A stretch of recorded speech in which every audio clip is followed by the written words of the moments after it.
வேட்பாளர் பாலகிருஷ்ணன் பேசுகிறேன். என்னை சமூக நீதி கூட்டமைப்பு இப்போது சுயேட்சை வேட்பாளராக நம் இனத்திற்காக போராடுவதற்காக என்னை களம் இறக்கியுள்ளார்கள். நான் அதை நினைத்து பெருமைப்படுகிறேன். ஏனென்றால் 30 ஆண்டு காலம் என்னோட போராட்டம் இப்போதுதான் முழுமையடைந்துள்ளது. காரணம், இப்போ உள்ள எழுச்சி மக்களிடையே, மக்களாகிய என் இன சொந்தங்கள், இளைஞர்களும் நம் உறவினர்களும் நான் செல்லும் இடமெல்லாம் என்னை வரவேற்கும் விதமும் அவர்களிடையே ஏற்பட்டுள்ள எழுச்சியும் என்னை ரொம்ப சந்தோஷத்தில் ஆழ்த்தியுள்ளது. அதையெல்லாம் நினைக்கும் போது எனக்கு ரொம்ப சந்தோஷமாக இருக்கிறது. ஆனால் அதையெல்லாம் நாளை ஓட்டாக மாற்றி நாம் பட்டுக்கோட்டையில் மாபெரும் வெற்றி பெறுவோம் என்ற நம்பிக்கையோடு நான் இருக்கிறேன். அதற்கெல்லாம் நீங்கள் என்ன செய்ய வேண்டும் என்றால், எல்லோரும் நம் இன சொந்தங்கள் அனைவரும் ஒன்று கூடி எந்த ஒரு பிரச்சனையும் இல்லாமல் பலாப்பழ சின்னத்திலே வாக்களித்து பெருவாரியான வாக்கு வித்தியாசத்தில் என்னை வெற்றி பெற செய்வீர்கள் என்ற நம்பிக்கை உண்டு.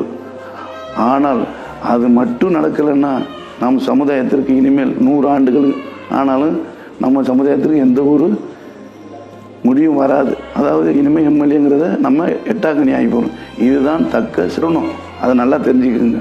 அதனால் நான் உங்கள்கிட்ட எல்லாம் கெஞ்சி கேட்குறது என்னென்னா, என்னை ஜெயிக்க வைக்கிறதுக்கு நீங்கள் முயற்சியாக பாடுபடணும். அதில் உங்கள் பங்கு தான் பெரும்பங்காக இருக்கணும். என்னைய பெருவாரியான வாக்கு வித்தியாசத்தில் ஜெயிக்க வைக்கணும். நான் ஜெயிக்கிறது எனக்காக இல்லை, நம் சந்ததிகளுக்கு.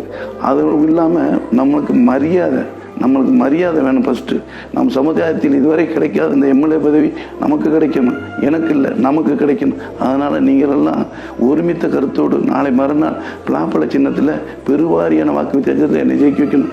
அப்படி நீங்கள் ஜெயிக்க வைக்கலை, தவறினால் எலெக்ஷன் முடிஞ்சு ஓட்டு எண்ணி பார்க்கும் போது நான் தோல்வி அடைஞ்சேன்னா நான் வாழ்ந்ததுக்கு அர்த்தம் இல்லாமல் போயிடும். அப்புறம் நான் உசுரோடு இருக்க மாட்டேன், நான் அப்புறம் செத்தே போயிடுவேன்.